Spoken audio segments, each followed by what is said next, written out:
Alright, before we get started, there's something I want to say. This is now the third time I actually messed up my camera. Oh, this is one of the things I hate, that when I'm thinking about something I kind of mess up. And either I say something I don't want to say or I'm messing up. I know I don't have to say this stuff. I know you don't care about this stuff. But anyone that's an inspiring podcaster should hear this. I don't expect to be the best. And I wouldn't mind someone learning from my stupid mistakes. So if you become one of the best because you heard a few little things from me, more power to you. But I digress. Let me give it to you like this. I'm going to make a video on the Gump Report. And it will be about Triple H. And it will not be what you think. I tried to limit how much I wanted to say. But let's make this clear. You guys, if anyone's watched me for a while, you know what I might be going. But for those who haven't, I am making a video on Triple H and my thoughts overall what's been going on. You may not like it, or you may understand it, or you may love it. I don't know. You will find out when I make it. It's in the next couple of days I will be making it. Let's move on to this show before some break-in. And before the draft and before Backlash. We got a lot of shifting here, guys. Let's make this clear. There's a lot of show that has been shifted to either ending stories, beginning new ones, or maintaining what they got. It's obvious that's what they done here. Now, opening Dijak with Noam Dar. Now, I'm going to be honest here. I am not fond of Dijak losing. No. I am fond of seeing Nolan Dar winning. Yes. And I'm fond of seeing Dijak win. Yes. But you stuck them together with very little build, and you gave Nolan Dar a win over Dijak. I do not approve of that. Because what this is really giving Nolan Dar, Metaphor has been a comedy group. That's what they are. They're comedy. That is what their job is. Miss Jackson barely wrestles. The one that wrestles the most is going to be pretty much Last Legends and Mensa along with Dar. And I'm going like, what was the point of this? Is there going to be something going past, well, Summer Break-In and then into Backlash, which gives us something that's going to lead into the draft? I don't know. But I had this feeling they wanted to do something. And that could have been because of Dijak maybe being ready to move up because they got something from him. I don't know. We got a lot to wait for, but that's the first thing I don't agree with it. Next.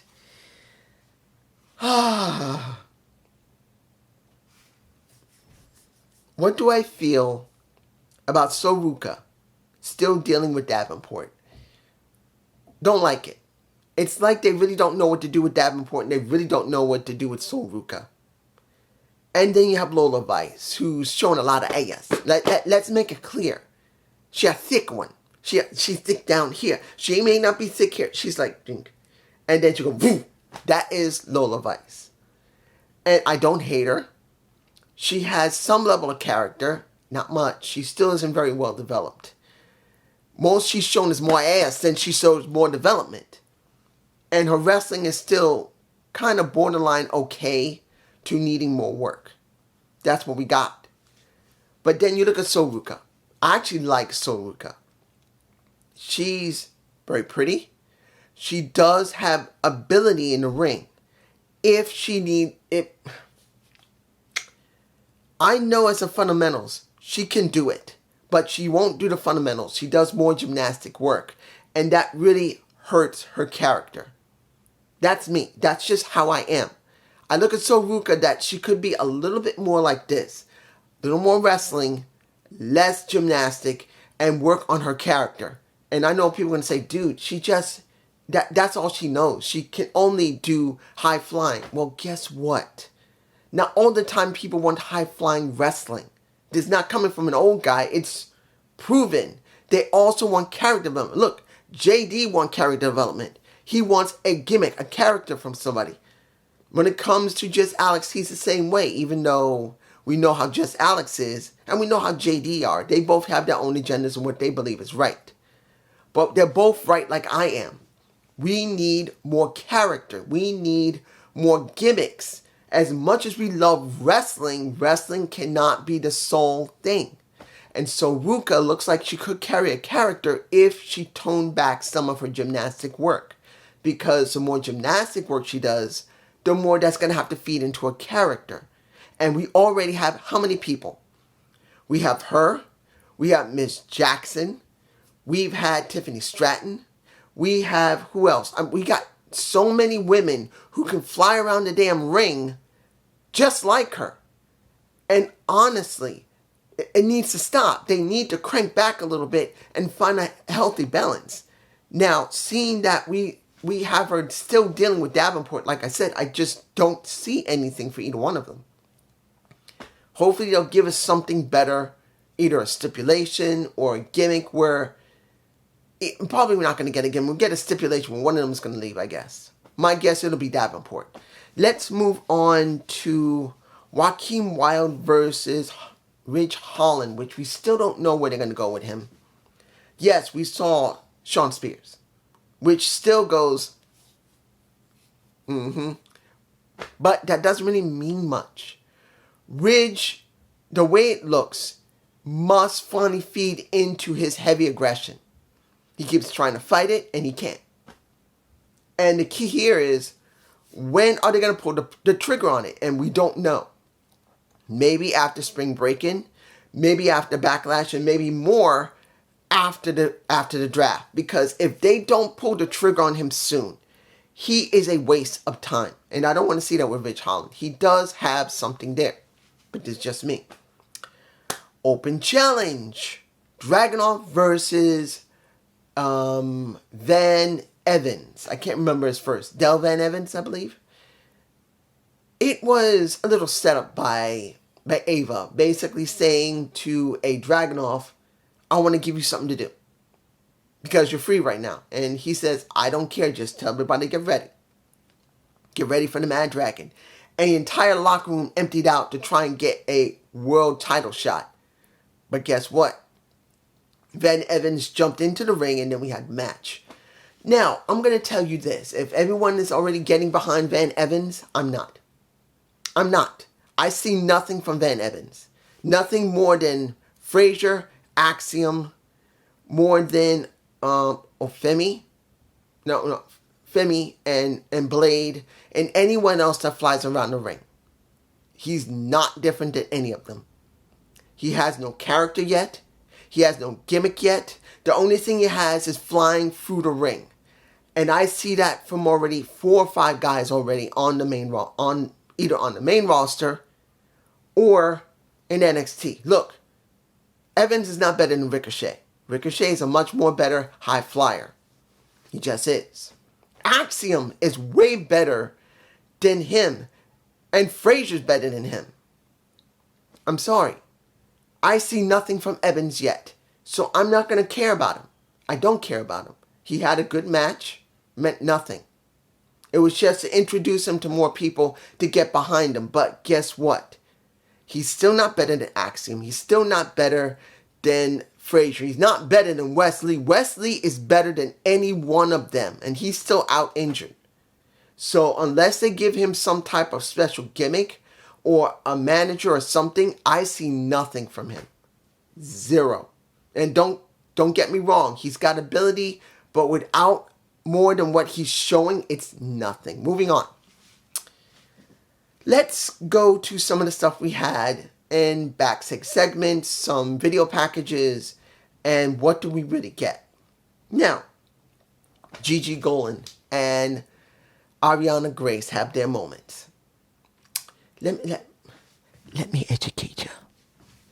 When you look at Ariana Grace, yes, she's beautiful. If she's a pageant queen formerly, she's a damn good looking one. Then you look at Gigi Golan, who, girl thick, and girl's beautiful.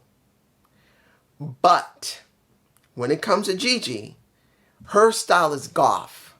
Her style is antisocial. And I knew from the very beginning when they had the stipulation set up that when it came down to it, she's going to do everything she can to go against the grain. And when we see her in a clothing store and Ariana gets a green dress And Gigi looks at it like, I hate it. I hide it.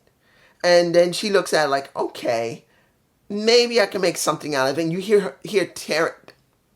The minute she went into that dressing room, I knew she was going to destroy that dress. I knew because of the personality of Gigi. Gigi is not someone that cares about looking sexy. That's her character. She's more of a goth type of girl, almost emo type. That's what she is. And when it comes down to it, I'm not shocked. I was not surprised. Does she look good in a damn green looking dress showing a little bit of leg? Yeah, she looks damn good. She got thick hips. She's thick. And she's pretty. But what does this really give us? What type of style are they going to finally pin down when it comes to Gigi working with Ariana Grace? Because they're going to do something with her. Either they're going to have to force her to be brainwashed, or they're going to force her to take a little bit of the new style that Ariana's giving her. I just don't know how long this is going to take. And I don't know if people are going to stick with it. Because there's going to be people that's going to get annoyed with this eventually if they drag it out too long. Because they showed Ariana Grace twice, but they didn't show Gigi until now. So it's a big question how long they're going to last. Let's move on to Thea Hale and the Chase U head, which I'm shocked that JC James didn't make him sign something where she would try and take Chase U from him. I really thought that should have gone down like that, but they didn't. We really didn't get that. And he tried to explain to Thea why this happened. Was it a good explanation? Yeah, it wasn't bad. He believed in not Gigi. I'm sorry, I got Gigi Dalton. She got like this, and she. Let me give it to you like this. Thea Hale was told simply, I believed in you. I was given the option to put a big bet against you. And I said, no, I will do what I know that needs to be done. I'm betting it on her because I trust her and I believe in her. But when he saw her in pain and being stretched beyond oblivion, he couldn't bear it. He was willing to lose everything to protect her.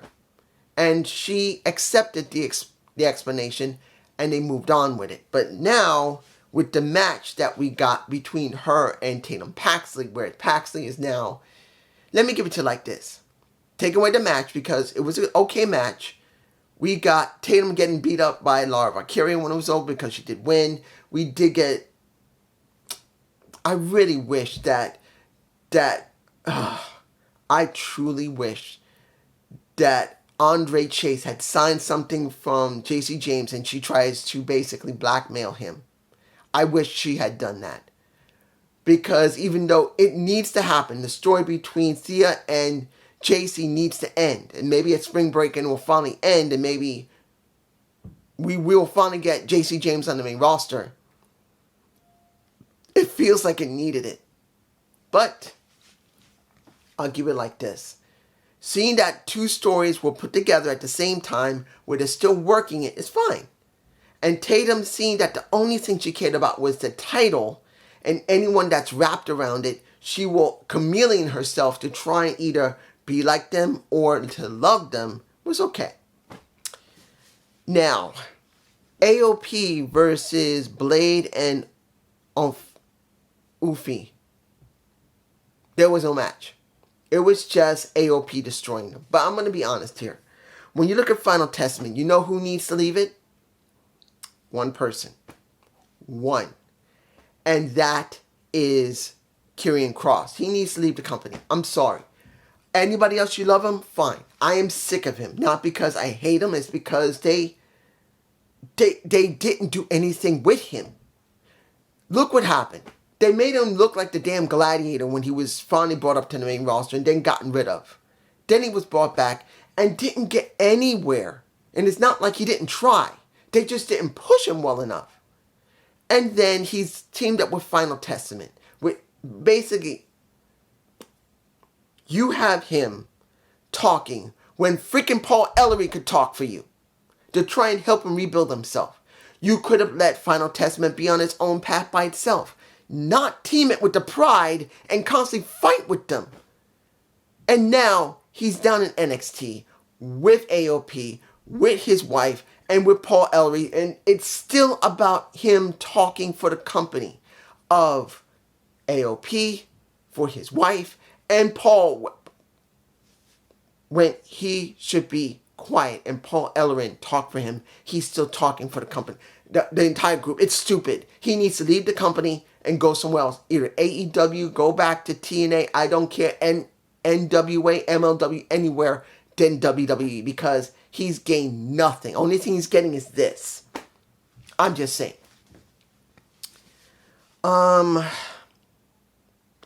What did I feel about Natty wanting to do